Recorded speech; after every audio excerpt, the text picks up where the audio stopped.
wabarakatuh. Waalaikumsalam warahmatullahi wabarakatuh. Alhamdulillah pada hari ini, pada kesempatan kali ini saya mengucapkan terima kasih kepada ibu-ibu, bapak-bapak yang sudah berkenan menghadiri, mengikuti diseminasi budaya positif modul 1.4. Ibu-ibu, bapak-bapak, gimana kabarnya? Baik, alhamdulillah. Alhamdulillah ya. Nek. Ibu-ibu, bapak-bapak, pada kesempatan kali ini saya akan menyampaikan materi modul 1.4 tentang budaya positif. Aksi nyata modul 1.4 budaya positif. Sebelum memaparkan materi, saya akan memperkenalkan dulu. Nama saya Andi Rusiana dari SDN Rembrang, Kabupaten Tasikmalaya, Provinsi Jawa Barat, CGP Angkatan 8, dan Ibu fasilitator Yanti Murita MPD dan Ibu pengajar praktik Indayanti SPD. Nah,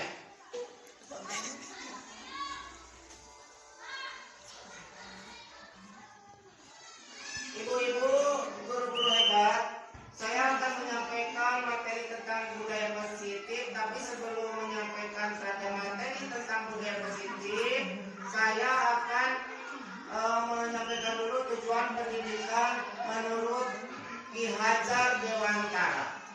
Tujuan pendidikan adalah menuntun segala kodrat yang ada pada anak-anak agar mereka dapat mencapai keselamatan dan kebahagiaan yang setinggi-tingginya, baik sebagai manusia maupun sebagai anggota masyarakat. Oleh sebab itu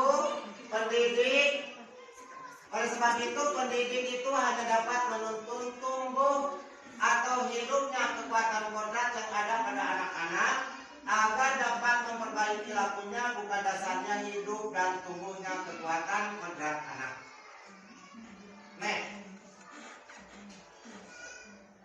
Budaya positif. Apa itu budaya positif? Ibu-ibu mungkin sudah terbersih dalam pikiran ibu tentang budaya positif.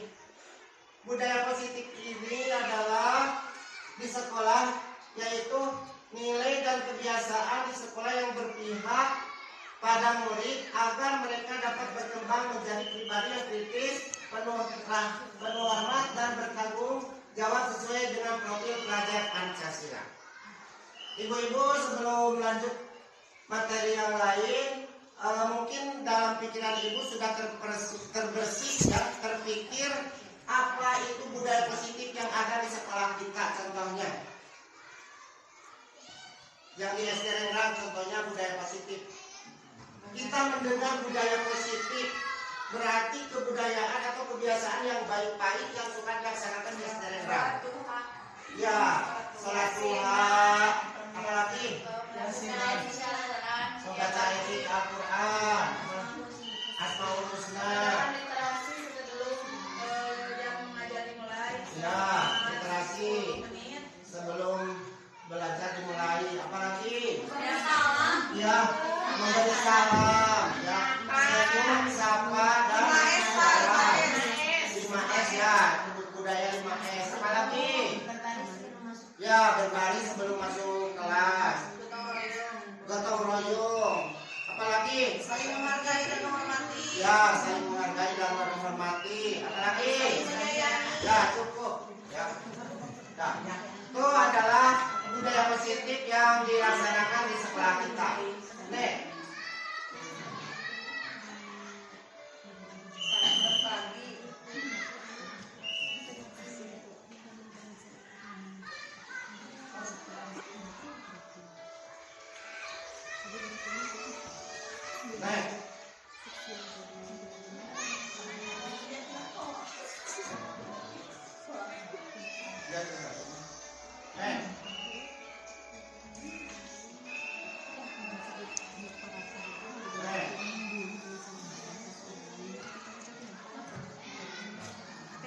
Ibu-ibu, guru-guru hebat, ini adalah konsep utama budaya positif.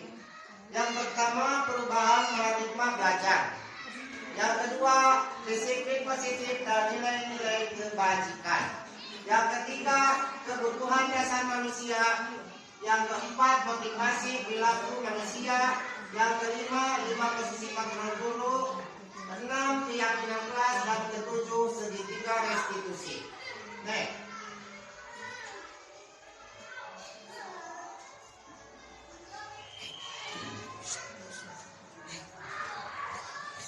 Ibu-ibu, yang dimaksud dengan pembelajaran dengan paradigma baru yaitu dalam membangun budaya positif, sekolah dapat menyediakan lingkungan yang positif, aman dan nyaman agar siswa mampu berpikir, bertindak dan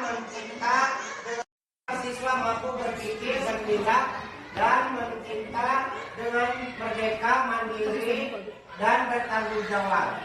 Disiplin sangat berkaitan dengan kontrol guru terhadap siswa.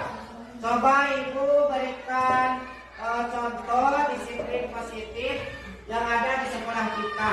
Tapi sebelum memberikan contoh disiplin yang ada di sekolah kita, apa itu disiplin?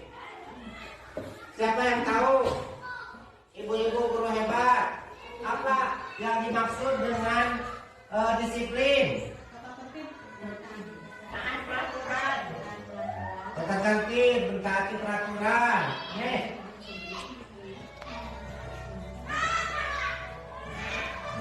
Ibu-ibu, bapak-bapak, guru-guru hebat, disiplin positif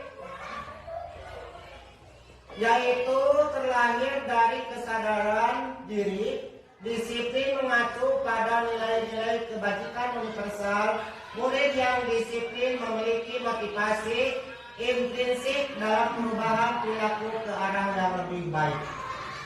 Itu maksudnya disiplin. Jadi disiplin itu contoh tadi yang Ibu kemukakan adalah mentaati tata tertib, mentaati peraturan sekolah.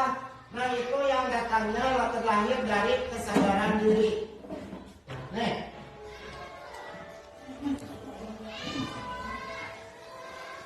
Yang kedua, nilai-nilai kebajikan. Nilai-nilai kebajikan tumbuh dari nilai-nilai yang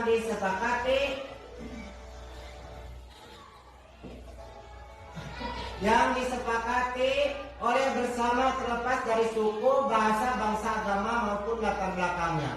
Seperti nilai-nilai kebajikan profil pelajar Pancasila, beriman, bertakwa kepada Tuhan Yang Maha Esa, berakhlak mulia, kreatif, gotong royong, berkebinekaan global, bernalar kritis dan mandiri. Itu nilai-nilai kebajikan yang nilai-nilai kebajikan yang berprofil pada Pancasila.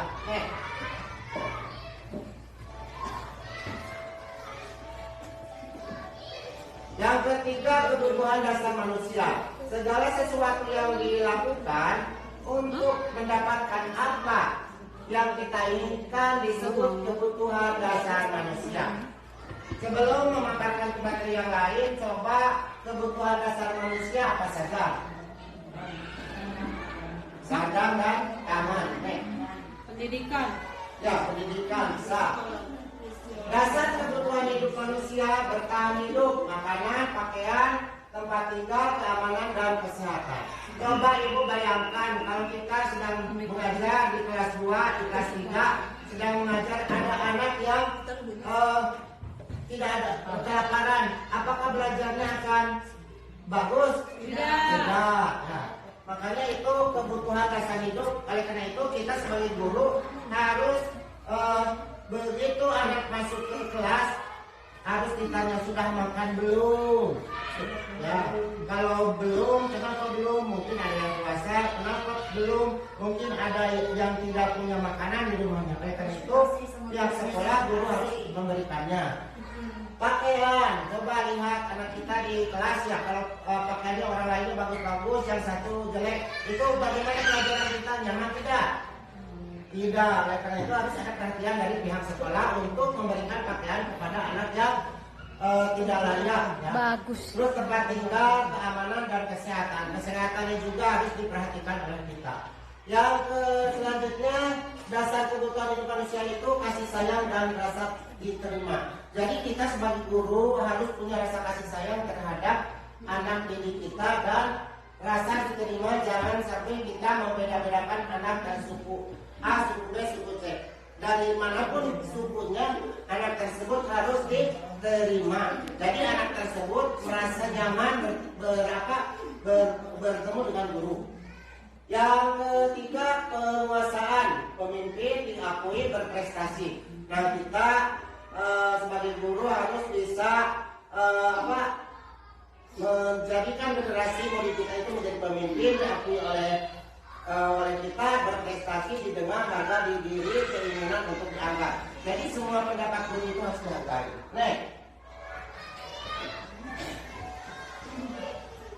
Yang keempat, kebebasan, mampu mengendalikan diri, mencoba hal baru, mandiri, memiliki pilihan. Itu hak dasar kebutuhan manusia. Yang kelima, kesenangan, tertawa, humor, bahagia, antusias, bermain. Nah, itu kebutuhan dasar manusia. Makanya kita tidak boleh mengekang, melarang anak-anak tersebut berbahagia, bersenang-senang di dalam kelas. Lima, motivasi perilaku manusia. Motivasi ekstrinsik untuk mendapatkan penghargaan atau imbalan. Motivasi ekstrinsik untuk menghindari hukuman. Motivasi intrinsik untuk menjadi apa yang diinginkan oleh diri sendiri berdasarkan nilai-nilai yang diyakini.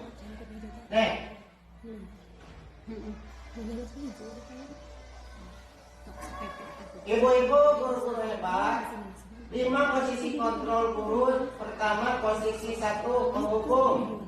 Posisi 2 membuat merasa bersalah. Posisi 3 teman. Posisi 4 pemantau. Dan posisi 5 manajer.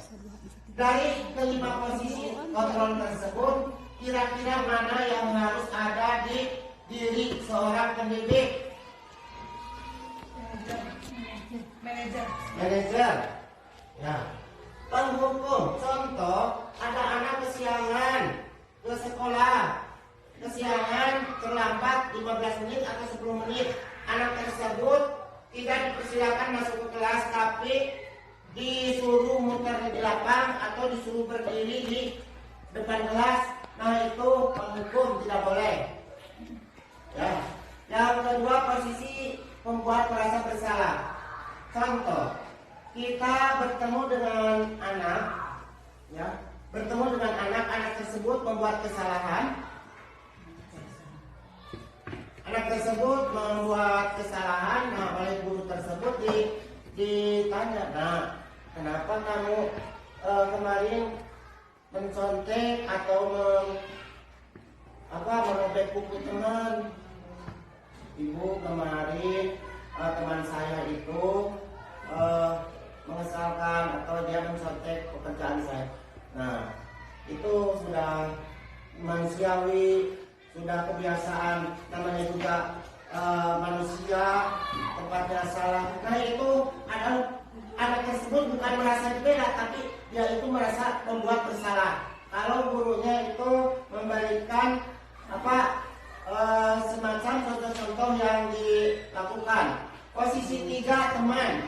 Nah, contoh kalau kita sebagai guru terhadap murid itu harus posisi teman. Contohnya kita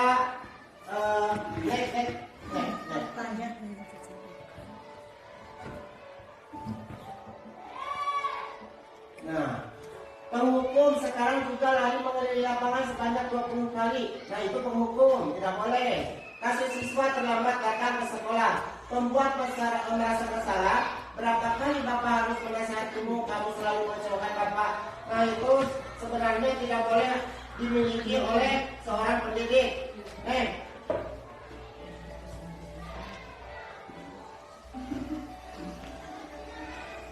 Posisi teman, guru posisi sebagai teman.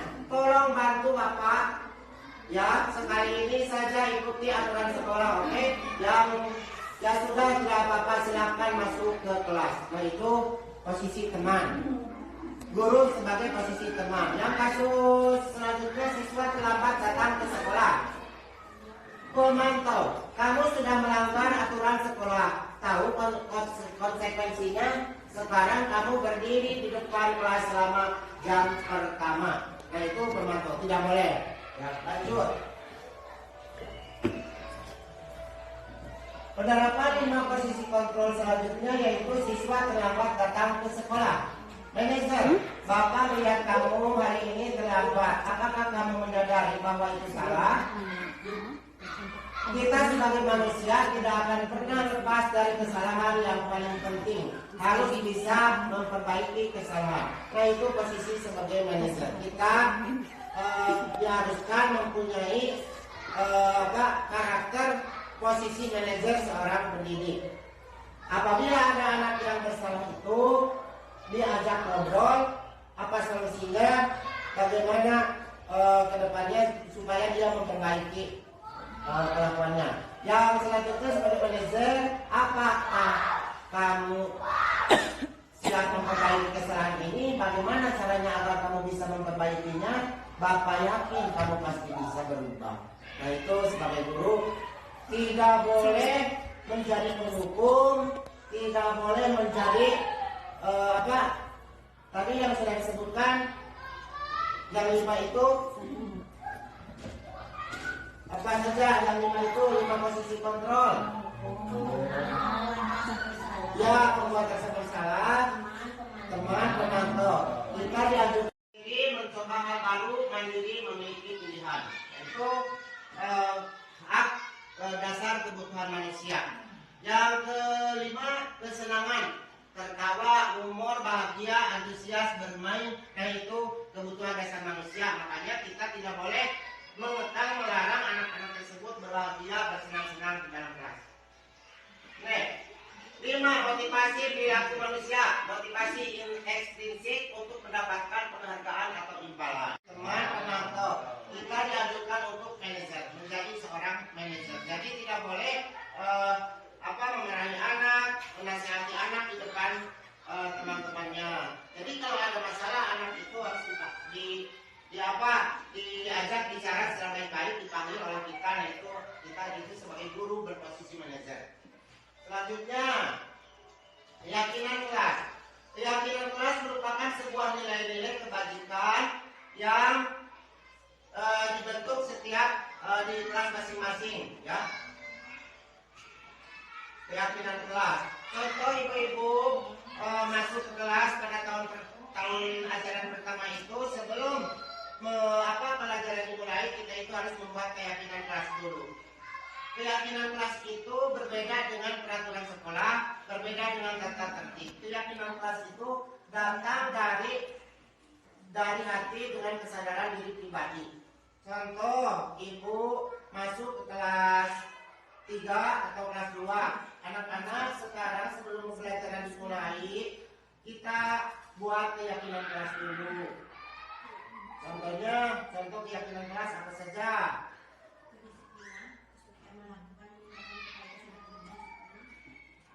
Itu lingkupnya luas. Maksud di sini keyakinan kelas itu yang berhubungan dengan kelas kita. Contohnya tidak boleh menyontek lampu lama.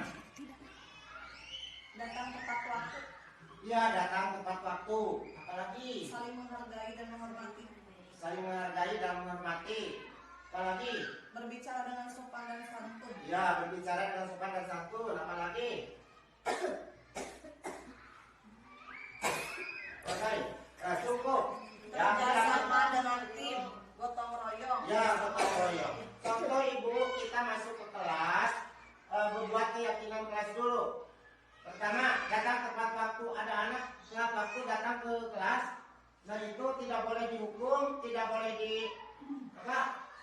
diberi konsekuensi, tidak boleh merasa bersalah, tidak boleh dijadikan teman, tapi kita harus sebagai manajer memanggil anak tersebut. Kenapa anak kesiangan?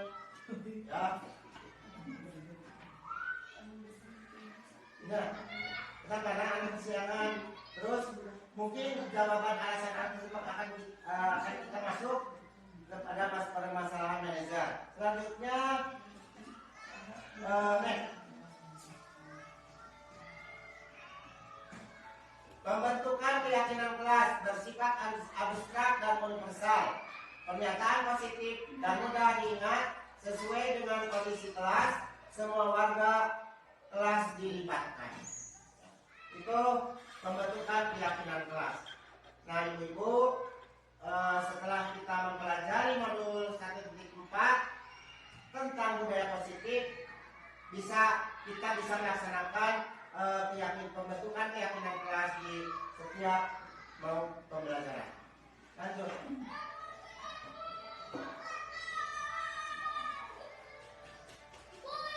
Tujuh, segitiga restitusi.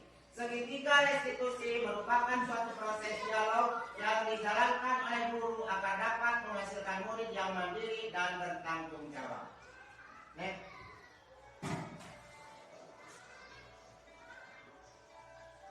Segitiga restitusi itu adalah yang pertama menstabilkan identitas, yang kedua validasi kebutuhan, yang ketiga menanyakan keyakinan. Ya ibu, betul ibu. Segitiga restitusi itu pertama menstabilkan identitas, Ya. yang kedua validasi kebutuhan, dan yang ketiga menanyakan keyakinan.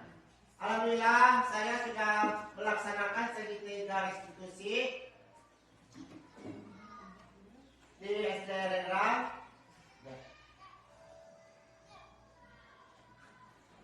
Sama kelas 4, kelas 5 ya, kelas 5 Najwa dan Nizam. Ini contoh penerapan segitiga restitusi. Masalahnya adalah Najwa tidak bisa menahan emosi. Najwa itu duduk di kelas 5, dia itu karena anaknya pintar, ya, karena anaknya pintar, makanya setiap ulangan, setiap kali tes, pretest atau post-test selalu nilainya yang terbaik di kelas 5 tersebut.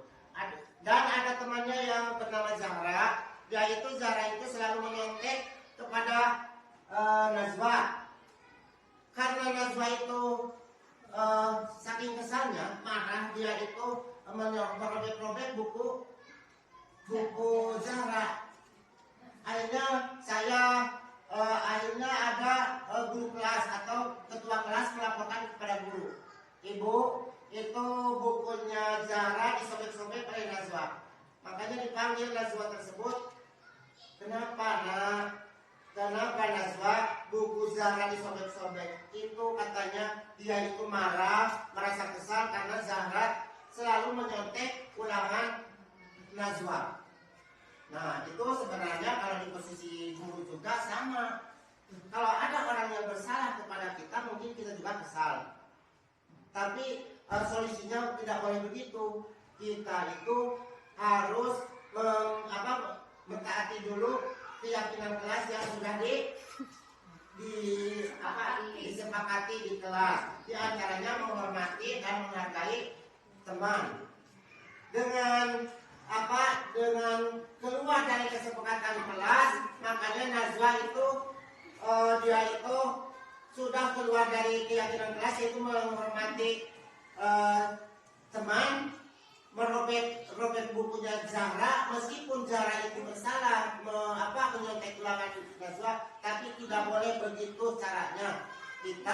Si anak tersebut tidak boleh langsung merobek bukunya, tapi harus lapor dulu ke guru, melapor ke guru mata pelajaran, ke guru kelas, ke kepala sekolah bahwa di kelas tersebut ada yang menyontek. Itu ibu. Jadi kesimpulannya, budaya positif di sekolah dapat diwujudkan apabila kita semua mampu berkolaborasi sebagai sebuah tim yang senantiasa siap menyambut perubahan ke arah yang lebih baik sesuai dengan profil pelajar Pancasila. Yang kedua, marilah berjuang dan bekerja keras dengan sungguh-sungguh agar warga sekolah, terutama peserta didik, bahagia, tumbuh dan sukses di masa yang akan datang. dengan menerapkan budaya positif. Nih.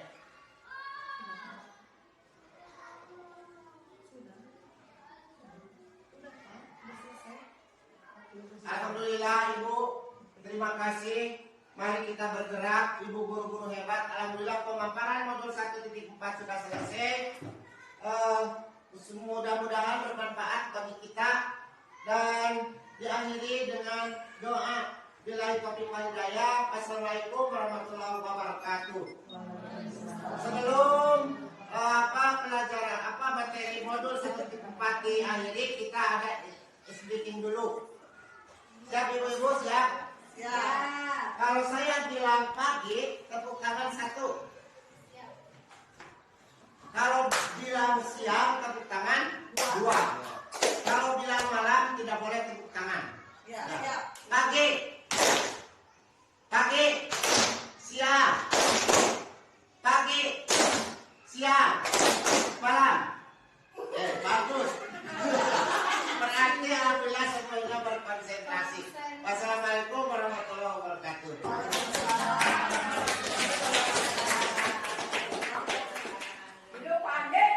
Assalamualaikum. Gimana kepada anak-anak? Alhamdulillah. Ya. Bapak juga sebaliknya, alhamdulillah dalam keadaan sehat. Gimana anak-anak? Keadaan kami sekarang sehat, alhamdulillah. Oleh karena itu, Bapak meminta kalian untuk memimpin doa. Siapa yang mau memimpin doa di kelas 5? Siapa? Nijam. Coba mana Nijam? Nijam mana? Coba pimpin doa Nijam ke depan.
Terima kasih. Anak-anak, sebelum kita belajar, sebelum kita mengurai materi pelajaran, Bapak akan membuat keyakinan kelas dulu. Siap anak-anak, siap? Siap. Bapak minta satu orang yang menulis di kertas buat keyakinan kelas. Siap? Siap. Coba mulai sekarang buat keyakinan kelas yang akan dilaksanakan oleh kita. Coba tulis di dalam kertas. Buat keyakinan kelas. Tulis.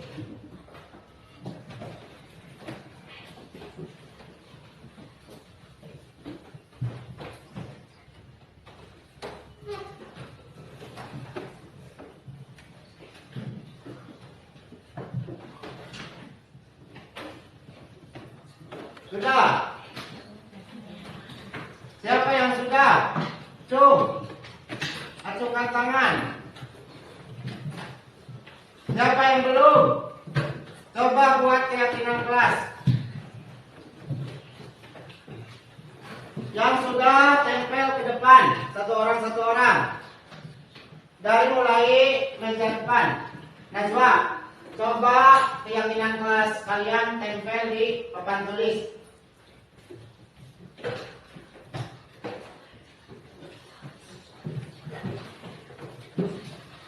Terus siapa lagi setelah Najwa? Ya, ke depan.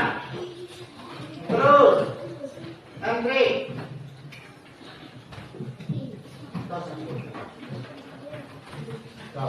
Terus yang sudah ke depan tempel.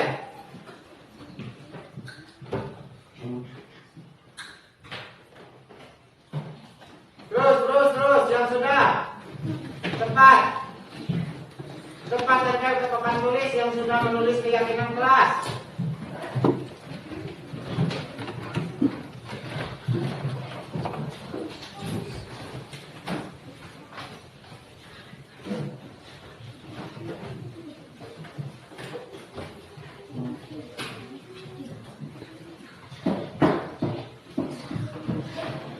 Cepat. Tidak boleh ditempel ke kertas lain, harus tempel langsung ke sini ke papan tulis.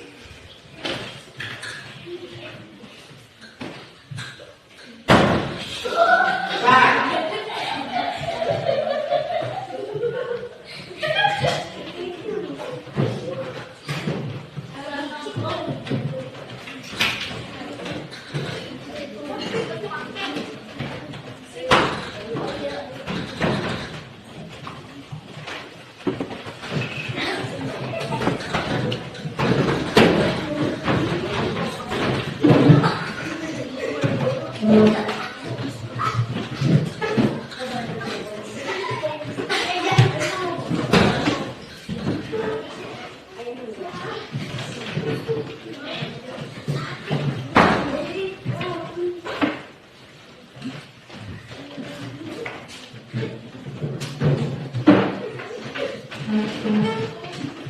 Siapa lagi? Sudah semuanya?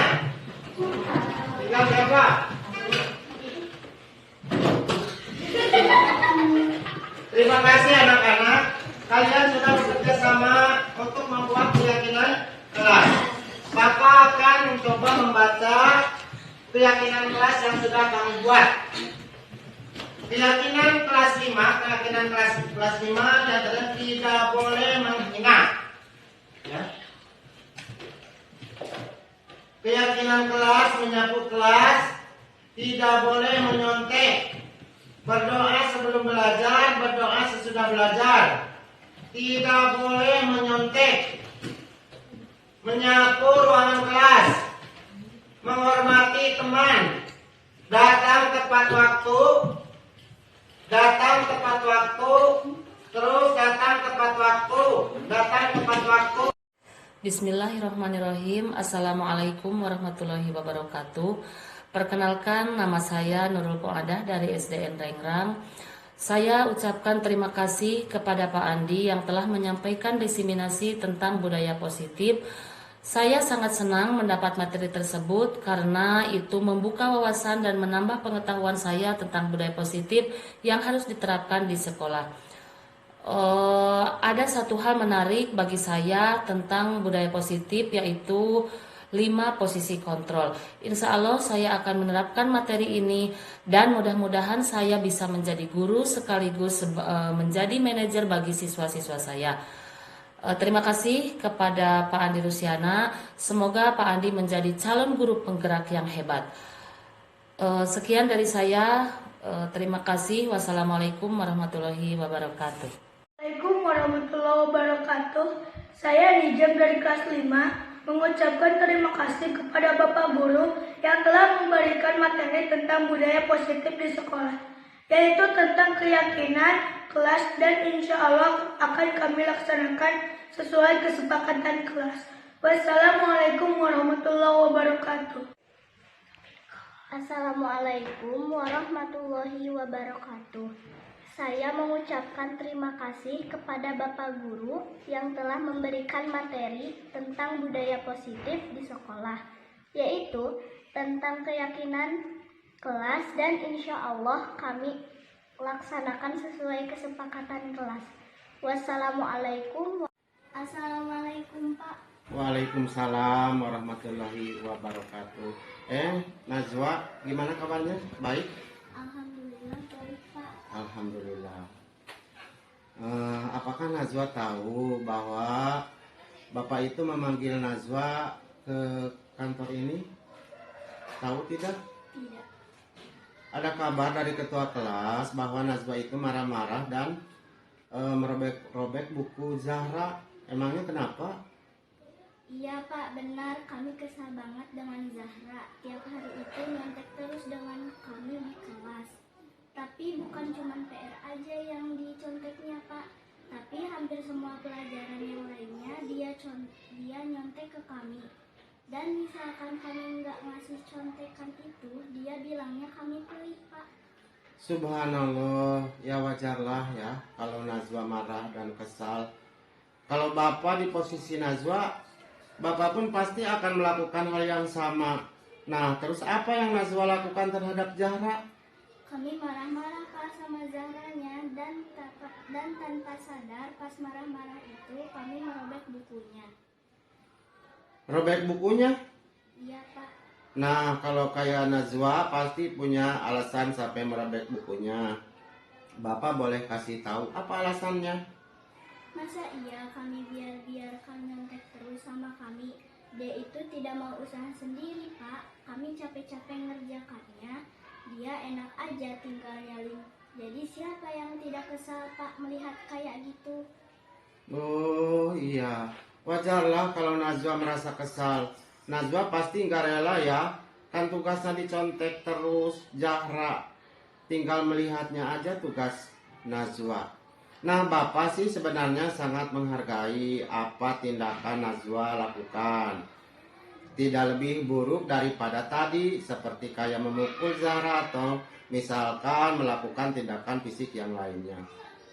Nah, kalau menurut Najwa nih, kalau merobek buku Zahra, kira-kira sesuai nggak ya dengan keyakinan kelas yang telah kita sepakati? Tidak Pak. Menurut Najwa, keyakinan kelas apa yang telah Najwa tidak patuhi dengan merobek bukunya Zahra? Saling menghargai dan menghormati sesama teman. Oke, nah benar banget menurut Najwa, menghormati sesama teman itu penting atau tidak? Penting banget. Nah, kalau menurut Najwa itu penting, jadi keyakinan apa yang harus Najwa lakukan pada saat Najwa lagi emosi atau lagi marah? Yang pastinya harus lebih sabar lagi. Iya, baguslah, harus lebih sabar lagi ya Najwa. Apakah Najwa bersedia memperbaiki masalah ini? Bersedia Pak, kami siap memperbaiki masalah ini. Oke, nah karena Najwa sudah bersedia, kira-kira untuk memperbaiki masalah ini, apa yang akan Najwa lakukan untuk kedepannya? Yang pastinya kami harus sabar dan tahan amarah. Dan misalkan kalau ada teman yang mencontek ke kami lagi, akan kami laporkan ke guru atau wali kelas Pak. Nah, itu baru tindakan yang tepat. Jadi Najwa, lain kali kalau ada teman yang mau mencontek tugas Najwa atau meniru tugas Najwa, jangan langsung ngamuk, jangan langsung marah ya. Tapi yang Najwa lakukan itu adalah melapor ke wali kelas atau guru. Nah, karena masalah ini sudah selesai, jadi Najwa boleh balik ke kelas setelah ini. Dan Najwa tetap harus semangat, oke? Ya, jangan diulangi lagi ya. Ya, jangan diulangi lagi ya. Ya. Ya. Terima kasih Pak. Ya. Izin kembali ke kelas. Ya. Assalamualaikum Pak. Waalaikumsalam warahmatullahi wabarakatuh. Gimana kabarnya, Nijam? Baik. Alhamdulillah. Nijam, Bapak dapat laporan dari guru kelas kalau Nijam sering terlambat ke sekolah ya akhir-akhir ini. Iya Pak. Seingat Nijam, sudah berapa kali datang terlambat ke sekolah? Sudah 6 kali Pak terlambat. Sudah 6 kali. Iya Pak. Menurut Nijam, kalau datang terlambat sekolah terus nggak ikut di pelajaran pertama itu kesalahan bukan? Iya Pak. Baik Nijam, karena berbuat kesalahan itu sebenarnya manusiawi, ya. Manusiawi banget kok. Nah, setiap orang itu pasti pernah melakukan kesalahan. Nah, yang sekarang itu yang terpenting kita belajar dari kesalahan yang telah kita lakukan dan pasti akan berusaha untuk memperbaikinya. Oke, setuju? Ya Pak, saya setuju. Oke, nah kalau gitu kita cari solusinya sama-sama ya. Ya Pak. Nah, nih Jam, dalam bulan ini kan sudah terlambat 6 kali. Nah, pasti punya alasan tertentu. Nah, sekarang Bapak pengen tahu apa sih alasan Nijam sehingga bisa sampai terlambat datang ke sekolah? Akhir-akhir ini Pak, Nijam sering banget begadang karena main game dengan teman-teman. Jadi kurang tidur. Jadi karena itu Nijam sering bangun kesiangan. Oke, nah kalau gitu Nijam masih ingat gak kesepakatan keyakinan kelas yang telah kita sepakati kemarin? Ingat Pak, masih ingat. Nah, kalau misalnya nih datang terlambat ke sekolah sudah sesuai belum dengan keyakinan kelas kita? Tidak Pak. Nah, kalau begitu menurut Nijam, keyakinan kelas yang mana yang telah Nijam langgar? Disiplin Pak. Nah, menurut Nijam disiplin itu penting atau tidak, Nak? Penting Pak, karena disiplin itu membuat Nijam datang ke sekolah lebih awal dan menghargai waktu.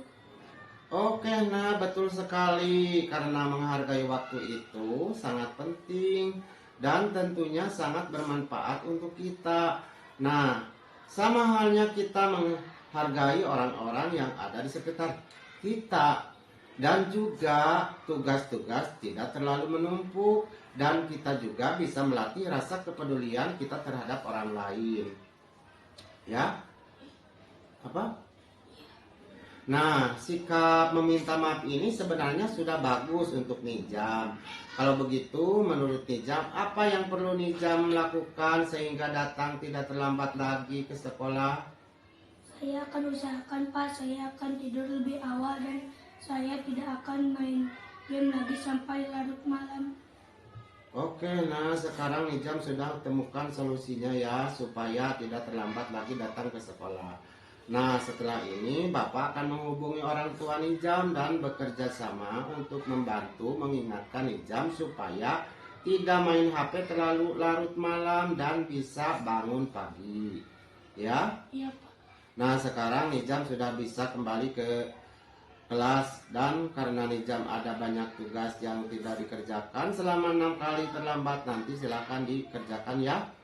Iya Pak. Sekali lagi Nijam minta maaf ya Pak. Izin ke kelas sekarang Pak. Iya, Nijam. Assalamualaikum. Waalaikumsalam.